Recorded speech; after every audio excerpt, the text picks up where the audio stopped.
Halo sobat, kembali lagi di Siniar Pens bersama saya Dinda, host pada episode kali ini. Nah, episode kemarin kan kalian udah lihat ya kan, beberapa episode kemarin. Episode sekarang kita mau bahas tentang KMIPN dan Gemastik. Di studio kali ini kita udah kedatangan Bu Leli. Halo Bu Leli. Halo Dinda. Bu Leli ini dosen pembina KMIPN dan Gemastik ya Bu? Betul.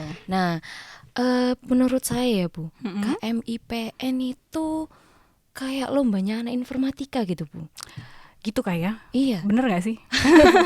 Jadi kayak lombanya anak-anak IT gitu Bu. Oke. Saya sendiri kan di MMB gitu ya Bu. Ha-ha. Itu kayaknya masih asing gitu Bu dengan Oke. perlombaan itu. Wah. Mungkin dari Bu Leli itu bisa menjelaskan apa sih Bu KMIPN dan Gemastik itu? Oke, boleh banget. Ya, terima kasih ya sebelumnya Dinda dan teman-teman siniar semua udah diundang ke sini. Wah, happy banget nih bisa join. Nah, betul banget tadi kata Dinda ya, kalau kita ngomong soal KMIPN dan Gemastik, dari namanya aja kan udah ada TIK-TIK-nya gitu ya. Jadi pasti kepikirannya langsung informatika. Tapi sebenarnya nih kalau saya boleh kasih tahu, dia itu bukan hanya untuk informatika loh. Malah kalau dari kami tim dosen pembina bilangnya adalah ini tuh lomba yang pens banget gitu. Kok bisa pens banget gitu ya? Karena ada banyak divisi kan ya di situ ya. Tadi Dinda bilang dari MMB ya. Iya. Nah, ada tuh di divisinya salah satunya baik di KMIPN maupun Gemastik yang dia spesial yang bisa dibilang cocok banget sama MMB, yakni animasi. Nah, itu kan MMB banget tuh ya. Iya, Jadi dari kurang lebih 22 prodi yang ada di PENS bisa dibilang semuanya tuh bisa ikut kok di sini. Bahkan kalau dari track record nih, kami kan nyatet ya 5 tahun terakhir itu hampir semua prodi itu berpartisipasi baik sebagai finalis maupun juara. Kayak gitu deh. Wah, keren banget nih Bu. Terus berarti KMIPN dan Gemastik ini nggak hanya di bidang TIK aja ya Bu ya? Range lombanya itu banyak banget. Betul banget. Jadi meskipun payung besarnya itu teknologi informasi dan komunikasi, tapi di dalamnya tuh ada banyak banget divisi. In total kalau di Gemastik itu ada 11 divisi, sedangkan kalau di KMIPN ada 8. Memang kalau kita ngomong sejarahnya nih, wah ini kayak orang dulu banget ya sejarah. Kalau kita ngomong sejarahnya, Gemastik ini kan udah ada dari 2008 nih Din.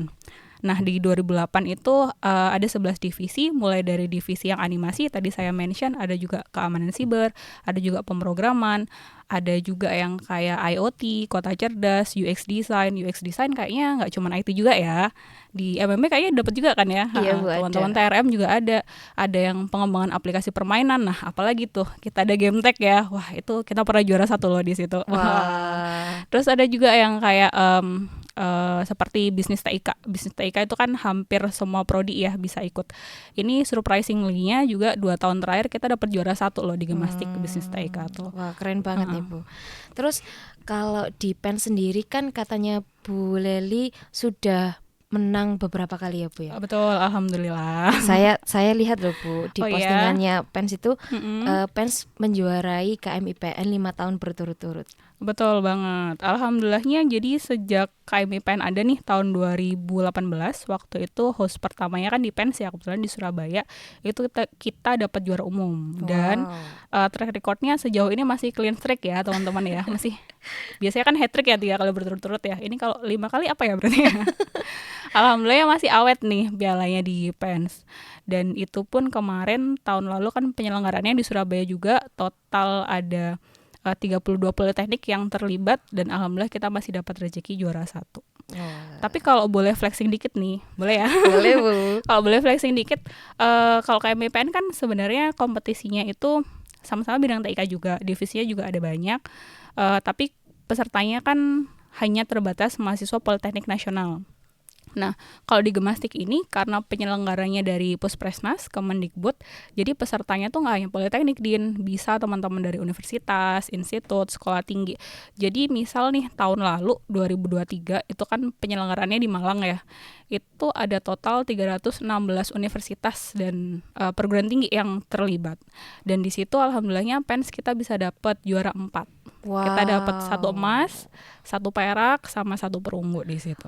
Keren banget nih Bu. Iya, jadi Buat teman-teman ini nggak tahu jadi tahu kalau PENS ini sangat-sangat jos. iya, just banget ya. Lalu dari KMIPN dan Gemastik sendiri ya Bu, mahasiswanya kan pasti banyak dong Bu yang ikut. Betul. Terus bagaimana cara mahasiswa itu bisa tahu dan mendaftar gitu, Bu? Oke, nah pertanyaannya bagus nih. Tapi sebenarnya saya nanya juga nih, Dinda udah pernah daftar belum? Kalau saya nih jujur ya, Bu, saya belum pernah daftar, Bu. Oke, berarti ini salah satu tujuan saya datang ke sini ya, biar Dinda dan teman-teman yang lain bisa join ya. Jadi daftarnya gimana sih? Daftarnya itu kita biasanya ada open recruitment. Jadi teman-teman semuanya baik dari semua program studi ya, dan bukan hanya teman-teman reguler, teman-teman yang dari PJJ itu bisa join juga. Pernah ada yang sampai finalis juga PJJ. Terus teman-teman yang program studi RPL atau kalau dulu namanya lanjut jenjang itu juga bisa join. Tahun lalu juga ada tuh sampai finalis mereka dari teman-teman LJ. Dan bukan hanya yang di kampus utama. Kita kan punya 3 kampus ya. Ada di kampus Sumeneb dan kampus Lamongan, itu juga bisa join sama. Tahun lalu juga ada yang sampai finalis dari teman-teman yang dari kampus Sumeneb gitu. Itu kita akan ada open recruitment. Kebetulan sekarang lagi kami buka. Nah, ini siap-siap nih yang mau daftar buat Gemastik.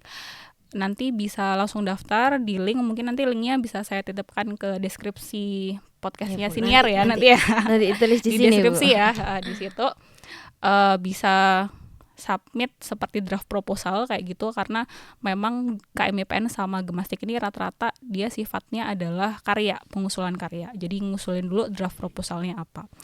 Cuman yang teman-teman nggak perlu khawatir itu adalah pengerjaannya bukan individu kok, sifatnya tim. Jadi boleh nih, misal Dinda punya teman satu geng, satu circle, sama-sama ambis nih ya gitu ya. Bisa tuh bikin satu tim isinya 3 orang, lintas angkatan boleh, lintas prodi apalagi sangat di-encourage. Nanti bikin draft proposal, submit di situ, kita kan ada seleksi internal. Karena kalau di Gemastik sayangnya ada pembatasan kuota. Karena yang ikut kan kampusnya banyak banget ya, 316. Jadi per kampus tuh hanya boleh kirim 10 tim per divisi. Kayak gitu. Tapi kalau untuk KMIPN itu bebas.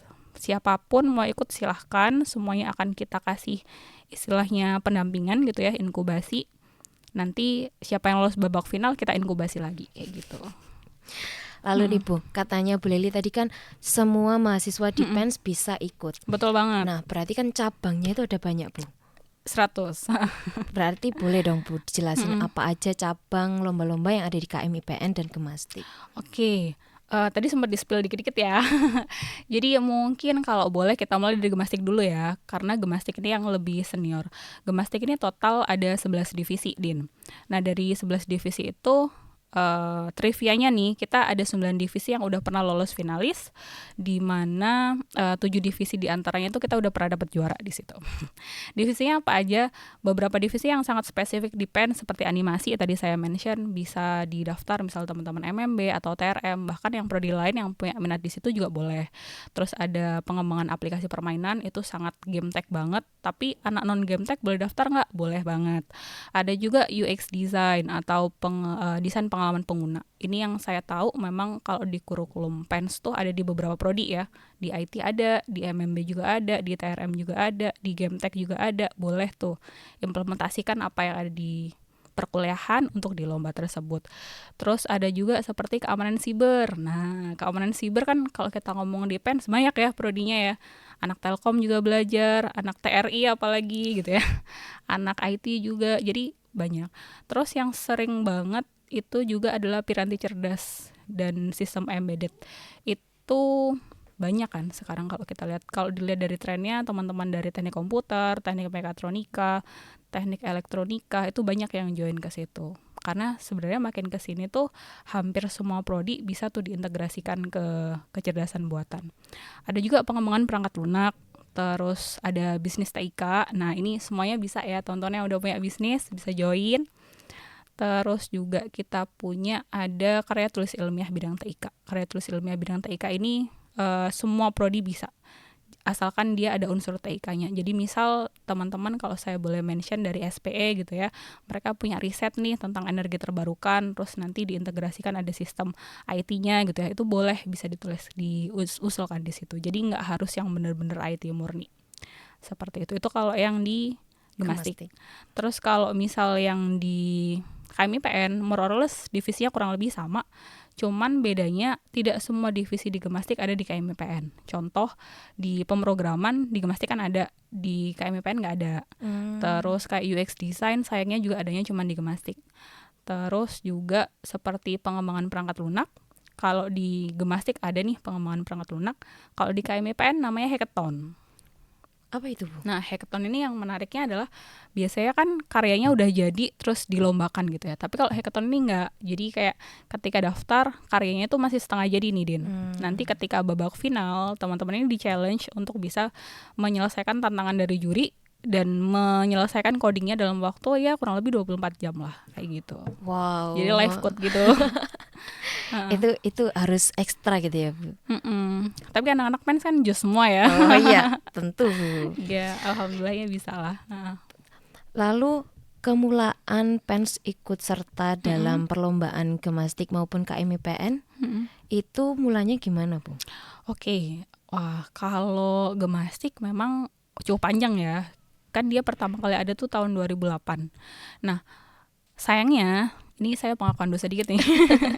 Sayangnya karena dari kami tim dosen pembina sendiri baru terbentuk 2019, jadi kami agak kesulitan untuk mengkolek data sebelum 2019. Cuman yang kami tahu salah satu dosen pembina kami Pak Jau itu dulu semasa beliau masih berkuliah di PENS itu juga sudah pernah ikut Gemastik dan lolos jadi finalis. Jadi kalau ditanya apakah PENS itu rekam jejaknya dari kapan sih ikutnya? Udah dari lama sebenarnya, dari awal-awal Gemastik itu ada kita pernah ikut. Cuman waktu itu sifatnya agak sporadis, Din.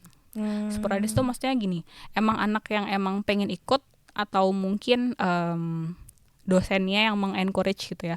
Tapi dari sisi kemahasiswaan itu belum dibuatkan sistem untuk mengakselerasi prestasi itu. Nah, sejak 2019 memang secara masif kita buatkan pembinaan yang terstruktur supaya harapannya orang-orang keren kalian-kalian nih yang ada di PENS ya, yang karyanya udah bagus-bagus tapi bingung mau diikutin lomba di mana gitu ya. Kami jaring lah satu-satu gitu ya. Untuk diikutkan lomba Gemastik kayak gitu. Nah, kalau KMIPN itu karena awal mula pertama pelaksanaannya di PENS ya. Jadi agak pakai ya kalau misal kita tuan rumah terus kok nggak ikut jadi peserta gitu ya. Jadi awalnya sih niatnya mau menyemarakkan karena kita jadi tuan rumah, keterusan sampai juara terus sampai sekarang gitu. Itu namanya keterusan, Bu. Kalau udah cinta kan udah terus gitu ya, Bu. Iya, betul. Terus tadi kan Ibu udah bahas ada dosen yang pembinaan yang dibentuk tahun 2019. Betul. Nah, itu tuh apa, Bu? Oke, jadi kalau di PENS ini uniknya dukungan manajemen itu sangat tinggi untuk prestasi, utamanya prestasi di bidang akademik. Non-akademik juga sama, tapi untuk yang akademik ini kan karena kadang jadwalnya udah ada ya per tahunnya ya, dikeluarkan sama Puspresnas. Jadi dari tim kemahasiswaan itu bikin ada namanya tim dosen pembina. Jadi kalau misal mungkin teman-teman familiar seperti di kompetisi lain seperti PKM gitu ya, kan ada dosen pembimbing tim terus ada dosen pembina. Nah sama di Gemastik dan KMIPN juga kami ada namanya dosen pembina. Tanggung jawabnya apa sih dosen pembina gitu ya? Kalau dosen pembimbing tim itu biasanya adalah dosen yang punya kompetensi spesifik di bidang tersebut gitu ya. Contoh misal nih, Dinda tertarik untuk join animasi gitu ya. Nah, saya kan orang informatika dan sains data ya. Jadi ya saya cuma tahu gambaran umumnya aja kayak gimana, tapi saya nggak tahu nih teknik-teknik renderingnya yang bagus gimana dan segala macam kan saya nggak tahu nih. Mungkin yang lebih tahu adalah dosen-dosen di prodi MMB atau TRM. Nah, ketika membuat karya bareng, Dinda dan tim bisa berkonsultasi sama dosen pembimbing tim yang punya kompetensi spesifik di bidang itu. Akan tetapi, kadang kalau kita ngomong soal kompetisi, itu kan pasti ada yang namanya cocok nggak cocok ya, bener nggak? Benar, Bu. Sama kayak kita ngelamar kerja gitu lah ya. Kalau kita nggak diterima tuh belum tentu karena kitanya jelek, tapi mungkin nggak sesuai saja sama selera mereka kan kayak gitu. Nah, dosen pembina itu hadir untuk jadi bridging. Karena kami yang mengikuti proses karena dari tahun 2019 berarti kurang lebih 5 tahun terakhir ya, proses kompetisi ini tuh kayak gimana sih, ketentuan-ketentuannya itu kayak gimana sih, apakah karya ini itu sesuai dengan yang diinginkan oleh juri-juri di kompetisi tersebut. Jadi ibaratnya kami kerjasama sama tim dan juga dosen pembimbing supaya hasil karyanya udah bagus nih, bisa kelihatan lebih excellent kayak gitu. Jadi fungsinya dosen pembimbing itu tadi kayak mengasah lagi ya, Bu? Dosen pembina, betul. Iya. Jadi kayak ibaratnya misal nih kayak Gemastik, kan kami punya data ya, pemenangnya itu apa-apa aja sih yang biasanya ditanyakan, terus yang sering keseleonya anak-anak PENS itu di mana. Nah, kami nyiapkan di situnya gitu. Karena kadang nggak tahu ya, ini tuh permasalahan klasik kayaknya ya. Anak-anak keren itu suka bingung gitu loh ngasih tahu kekerenannya gitu. Karena pikirnya yang penting jadi karyanya bagus gitu ya. Padahal kan ya tetap harus bisa promosiin kan ya. Nah, itu kami biasanya hadir di situ salah satunya. Nah itu tadi ya Bu, gimana caranya PENS itu bisa kayak menarik minat mahasiswa untuk mengikuti KMIPN dan Gemastik? Oke, nah ini $1 million question nih. Pertanyaan susah banget nih. Soalnya sebenarnya kalau boleh jujur ya Din ya, ada banyak yang udah kami coba supaya menarik mahasiswa-mahasiswa PENS yang keren-keren ini untuk join di lomba nih. Cuman ya kembali lagi ada yang terjaring dan ada yang enggak kan ya. Nah, semoga salah satunya saya hadir di sini tuh bisa nanti bikin kayak eureka moment gitu loh teman-teman yang saya ada ide nih ternyata bisa ya ikut kayak gini gitu ya. Salah satunya dengan lewat sosialisasi. Entah join di podcast kayak gini atau kita kan juga punya kanal sosial media ya di PENS ya, itu juga diinfokan lewat situ. Jejaring teman-teman yang ada di himpunan karena ada Ristek juga di situ kami infokan. Terus juga kadang kami infokan lewat program studi karena kami tahu ada beberapa divisi yang spesifik banget prodinya, jadi kami coba jalur atas gitu kayak gitu. Terus tapi dari itu semua yang kami rasa paling powerful biasanya adalah dari sisi testimoni yang udah merasakan. Jadi ibaratnya kayak misal ada yang mau nawarin produk nih ke Dinda, satu orang itu dia nawarin tapi dia belum pernah nyoba produk itu, sama ada orang lain yang dia nawarin dan dia udah pernah nyoba. Kira-kira menurut Dinda mana yang lebih meyakinkan? Kalau saya sih yang udah pernah nyoba dan menawarkan ya Bu, jadi lebih dipercayai gitu. Jadi kayak proven gitu ya. Soalnya kami juga sadar gitu ya, kami sebagai dosen pembina itu kami bisa cerita nih benefitnya dari A sampai Z, tapi mungkin kami tidak pernah merasakan experience sebagai pelaksananya yang kayak thrillnya gimana sih, nyiapinnya, keruwetannya gimana sih di antara semua perkuliahan dan segala macam gitu ya.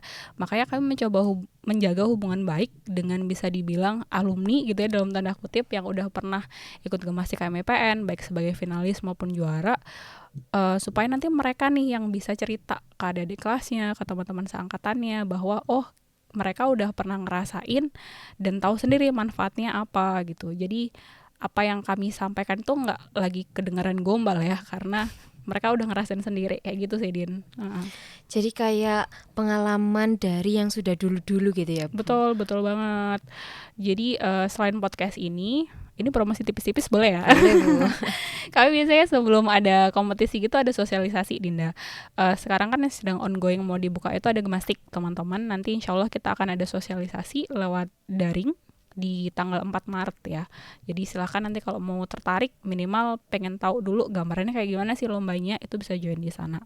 Nah itu biasanya juga kami akan ngundang beberapa yang udah pernah ikut lomba Gemastik dan KMIPN supaya mereka bisa cerita sendiri apa sih pengalamannya, kayak challenge yang mereka hadapi pada saat itu dan gimana sih mereka sampai akhirnya bisa overcome dan benefitnya kayak gimana gitu. Ngomong-ngomong soal benefit nih Bu. Betul. Dari tadi kan ada benefit gitu. Ini berasa Jadi promo banget ya. Jadi kepo Bu, apa yang biasanya mahasiswa bisa dapatkan ketika ikut KMIPN dan Gemastik gitu? Oke, apa ya? Atau boleh nggak saya nanya dulu ke Dinda? Boleh Bu. Kira-kira menurut Dinda kalau misal nih ada yang mau nawarin, Din ikut lomba dong gitu ya, atau ikut sesuatu dong, benefit apa sih yang paling Dinda tunggu-tunggu? Kalau dari sisi saya ya Bu ya, Oke. itu yang pertama jelas uangnya Bu. Oke. Itu yang pertama ya. Boleh. Terus yang kedua itu kadang kan kalau buka sosial media itu ada foto-foto yang berprestasi dipajang gitu Bu. Oke, jadi kayak ini ya, kayak bisa flexing, wah foto pada di sini nih gitu ya. ya. Jadi kayak fotoku di sini loh gitu. Oke. Lalu mungkin karena 2 tahun kemarin kan PENS kalendernya itu ada foto-foto yang prestasi juga itu iya, loh. benar. Dan itu sangat menarik gitu Bu. Oh iya, betul banget. Jadi terima kasih ya Dinda ya. Wah, masukannya nih. Jadi kalau tadi Dinda nyebutkan ada 3 poin ya. Yang pertama itu adalah apresiasi dalam bentuk yang tangible, misal uang pembinaan gitu ya kalau kami bahasakan. Itu dapat nggak sih Bu benefitnya kalau Gemastik KMIPN? Dapat teman-teman ya. Mau di-spill jumlahnya? Lumayan lah ya untuk anak kuliahan ya. Dapat lumayan, itu ada uang pembinaan untuk teman-teman yang dapat juara. Untuk teman-teman yang nggak dapat juara pun yang finalis biasanya dapat uang saku nih dari PENS. Jadi lumayan lah bisa dibilang. Terus ada sertifikat jelas. Terus ada medali biasanya kalau untuk yang juara. Terus tadi disampaikan ada apresiasi gitu ya di sosial media. Itu ya kami juga biasanya melakukan hal tersebut kalau di level PENS, maka nanti ya muncul lah di kalender gitu ya. Sama ada di sosial media. Terus biasanya juga ada liputan. Tapi selain itu ada juga beberapa benefit-benefit yang bisa teman-teman dapat. Contoh nih, kalau kalian bisa lolos ke finalnya Gemastik, itu kalian bisa menambah portofolio. Selain karya yang sudah jelas-jelas kalian buat, gitu ya, tapi kami bisa fasilitasi untuk nanti bisa dipublikasikan di jurnal nasional. Jadi namamu ada di jurnal juga nih gitu ya. Terus bisa juga kalau 2 tahun terakhir kami fasilitasi untuk pembuatan HKI atau hak kekayaan intelektual yang tipenya hak cipta. Jadi nggak harus nunggu udah senior banget, udah punya perusahaan baru punya hak cipta, enggak. Kuliah mahasiswa bisa dibuatkan hak cipta dan itu free of charge ya, didanai sama PENS. Terus benefitnya apa lagi ya? Bu, itu kan kalau yang lolos finalis, yang juara. Kalau cuman ikut doang kayak misal nih belum rezeki jadi finalis gitu ya, gimana manfaatnya? Manfaatnya yang jelas bisa dapat kesempatan untuk pembinaan intensif ya, bisa dibilang. Karena ya kayak tadi saya mention di awal, anak-anak PENS nih keren-keren ya, jos-jos, punya karya bagus-bagus, tapi mungkin nggak semuanya tahu gimana sih cara menceritakan itu ke orang. Jadi yang jelas ada 2 pembinaan pasti yang akan selalu ada. Pembinaan gimana cara menuliskan itu dalam bentuk narasi karya tulis ilmiah, sama satu lagi adalah pembinaan untuk bisa mempresentasikan itu. Dan harapannya ilmu itu nggak dipakai hanya untuk tujuan lomba doang gitu ya. Jadi nanti sampai ketika lulus pun, ketika kamu berkarya dimanapun, itu bisa dipakai terus kayak gitu. Ada juga hal menarik nih. Jadi kalau saya boleh cerita, tapi saya nggak boleh spill nama ya. Kalau saya boleh cerita, ada tuh kayak finalis pada saat itu, dia ikut pada saat itu masih tahun kedua waktu itu. Kompetisi pertama dia di KMIPN, saya masih ingat. Ketika produknya bagus, ketika dia presentasi tuh dia sangat semangat dengan produknya, tapi saking semangatnya dia fokusnya ke produknya, nggak fokusnya ke audiens gitu ya. Waktu saya tanya kenapa gitu ya, karena udah gemeter duluan gitu kan. Terus habis itu kita coba proses gitu ya, karena kan kembali lagi ya, bisa itu karena biasa salah satunya. Alhamdulillahnya sekarang dia malah jadi CEO dan terbiasa pitching kemana-mana. Dan udah dapat pendanaan level nasional juga gitu ya.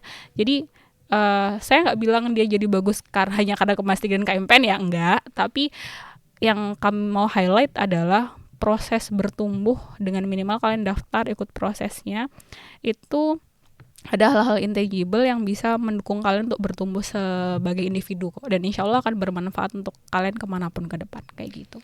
Berarti ikut lomba ini nggak hanya dari sisi luarnya ya Bu, yang punya benefit ke kita, tapi juga dari sisi bertumbuhnya kita. Betul. Buat menjadi sesuatu yang lebih baik gitu. Betul, ya Bu? Betul banget. Karena ya kembali lagi ya, hasil itu nggak pernah ada dalam kuasa kita, Din. Mau sebagus apapun kalian berusaha, itu yang menentukan hasilnya kan tetap yang di atas ya. Jadi kayak ibaratnya, makanya kalau kami suka bilang ke teman-teman yang ikut lomba tuh jangan sedih kalau misal belum dapat juara. Kenapa? Karena kalian mau mengusahakan sebagus apapun, kalian bagus, bisa jadi yang lain lebih bagus gitu ya. Tapi yang terpenting adalah teman-teman bertumbuh selama proses itu, mengusahakan yang terbaik. Karena kembali lagi, lomba apapun itu, Gemastik dan KMIPN itu tuh ujung-ujungnya hanya stepping stone kok dalam perjalanan hidup kalian gitu kan ya. Yang penting dijalanin dengan baik, nanti kedepannya bisa jadi yang lebih baik. Dan alhamdulillahnya kalau boleh cerita, banyak juga alumni-alumni yang dia udah pernah ikut lomba gitu ya, sekali ketagihan nih Din. Ada yang, dan jangan bayangkan anak ikut lomba itu langsung keren di awal ya. Enggak, ada banyak case di mana kalau saya boleh mention salah satu, mungkin kalau saya sebut nama kalian kenal karena dia mau Wapres juga. Jadi pertama kali ikut tuh dia cuma lolos finalis, nggak juara. Kedua ikut, alhamdulillah dapat juara 1 nih di KMIPN. Terus nyoba lagi, ikut lagi, dapat juara 3. Kelihatannya juara 3 ya, tapi levelnya Gemastik gitu. Jadi apa ya, dan di tiap prosesnya itu dia bertumbuh. Kenapa? Karena kapan lagi sih kamu bikin suatu karya terus dapat privilege direview sama praktisi industri, kalau nggak dengan ikut lomba. Kan gampangannya kayak gitu ya. Banyak juga kok produk-produk atau karya yang dihasilkan sama teman-teman ini tuh yang akhirnya dikembangkan terus-terusan. Mungkin kalau mahasiswa Pens familiar dengan Tulibot gitu, salah satu startup bikinannya alumni Pens sekarang, itu juga prosesnya panjang. Itu diikutkan lomba beberapa kali, di tiap lomba itu dapat review supaya bisa semakin diperbaiki kayak gitu. Itu sih. Wah, jadi nggak hanya jangka pendek ya Bu. Betul. Lomba-lomba ini tuh bisa ngelit kita ke jangka panjangnya, gimana Betul kita ke banget. depannya, terus apa aja yang bisa kita lakuin di situ gitu. Iya. Wah, berarti untuk teman-teman nih yang mau join KMIPN dan Gemastik boleh langsung join ya Bu. boleh banget. Kalau udah punya ide, udah punya tim, atau kalau masih kasaran juga langsung boleh ya Bu? Boleh banget. Jadi tadi kan saya sempat spill ya beberapa tanggung jawabnya dosen pembina. Bahkan kami tuh kadang jadi matchmaker juga. Matchmaker dalam hal lomba ya, tapi ya teman-teman ya. Jadi kayak istilahnya tuh misal nih Dinda ada ide, terus udah punya tim, tapi nggak tahu sama siapa nih dosen pembimbingnya. Nanti kita bisa arahkan. Oh, di bidang itu tuh yang punya kompetensi itu tuh ibu ini, bapak ini, dan ini, bisa seperti itu. Atau bisa juga sering kali nih ya kejadian teman-teman yang udah ikut KMIPN atau Gemastik di tahun ini ketemu dengan tim lain gitu ya, sama-sama dari Pens, tahun depannya mereka join bikin tim sendiri gitu ya. Jadi bisa sarana matchmaking untuk yang emang pengen berkontribusi di bidang kompetisi kayak gitu. Bahkan kalau misal tadi kan Dida bilang udah ada ide tapi masih kasar, boleh nggak ya Bu? Boleh banget gitu ya. Nah itu tanggung jawab kami nih dosen pembina, nanti kita bisa diskusi kok beberapa kali. Kayak misal ini juga sering kejadian Din, dia punya ide A, dia daftarnya di divisi X gitu ya, tapi ternyata setelah kita cek-cek lagi lebih cocoknya tuh di divisi Y gitu ya. Nah kan mungkin anaknya nggak tahu ya, makanya kami kasih tahu untuk bisa pindah supaya chance-nya lebih tinggi untuk menang atau hasilnya lebih bagus kayak gitu. Berarti kayak mau melangkah terus yang takut atau yang udah melangkah tapi masih gel-gel gitu itu bisa banget buat join ke KMIPN dan bakal dibimbing oleh dosen pembina sendiri ya Bu. Oh betul, Lalu banget. Pens sendiri mensupport banget untuk kegiatan perlombaan-perlombaan ini. Betul. Dan benefitnya itu nggak sedikit, Banyak banget, sampai kalau disimpulin tadi paragraf itu Bu. Nah, harapan kedepannya buat KMIPN dan Gemastik sendiri, buat mahasiswa yang mau ikut atau perlombaan selanjutnya bagaimana Bu? Oke, harapan ya. Banyak sih sebenarnya harapannya ya. Mungkin yang pertama adalah kami pengen kasih tahu bahwa jangan takut buat mencoba. Semua yang suhu yang menurut kalian keren-keren itu pernah noob pada masanya gitu ya. Dan itu wajar. Kalau kita nyoba dan pertama kali terus ternyata hasilnya tidak sesuai harapan kita, itu nggak apa-apa, it's okay selama kita belajar dari proses ya. Karena kembali lagi hasil itu bukan menjadi kuasa kita, yang jadi tanggung jawab kita itu diusahakan sebaik-baiknya. Dan jangan khawatir karena kamu nggak akan sendirian. Ada Pens yang akan memfasilitasi dari infrastruktur, terus juga kalau misal butuh dukungan, misal kayak kita untuk bisa ikut kompetisi itu kan kadang ada beberapa yang bayar ya, itu di cover sama kampus. Beberapa kegiatan juga keluar kota kan lumayan ya kosnya, itu juga di cover sama kampus. Butuh ada alat tertentu buat ngerjain sesuatu, itu bisa di cover juga. Jadi jangan khawatir, kalian gak sendirian. Tambahannya juga adalah apa ya, kalau tagline kami tuh biasanya ada dua, antara kita bisa juara umum lagi kalau yang KMIPN, sama yang satu lagi itu mari kita jadi bagian untuk melanjutkan estafet tradisi juara. Meskipun judulnya kayak gitu, itu biasanya kami jadikan kayak internal slogan biar menyemangati. Karena kalau nggak ada target itu kan takutnya nggak semangat ya. Tapi jangan jadikan itu beban. Selama teman-teman udah mengusahakan yang terbaik, maka apapun itu hasilnya kami akan selalu bangga sama kalian. Kayak gitu sih. Itu. Wah, ini menyentuh sekali nih Bu. Ya, itu tadi penjelasan tentang KMIPN dan Gemastik, mulai dari benefit, lalu bagaimana cara pendaftarannya, dan kontribusi PEN sendiri ke mahasiswa yang mau ikut perlombaannya. Jadi terima kasih Bu Leli atas penjelasan yang sangat-sangat bermanfaat ini. Sayang sekali tapi perjumpaan kita harus selesai sampai di sini, Bu. Fix. Aduh, It's mungkin okay. mungkin bisa diangkat Bu episode Siap, selanjutnya siap, gitu siap. sama Bu Leli lagi. Bisa diatur ya. Bisa diatur lagi. Nah, buat teman-teman yang mau dengerin episode selanjutnya atau episode yang kemarin-kemarin, bisa follow sosial media Siniar Pens. Dan terima kasih karena telah mendengarkan episode kali ini. Saya Dinda selaku host dari episode ini mengucapkan undur diri dan sampai jumpa lagi. Dadah. Terima kasih.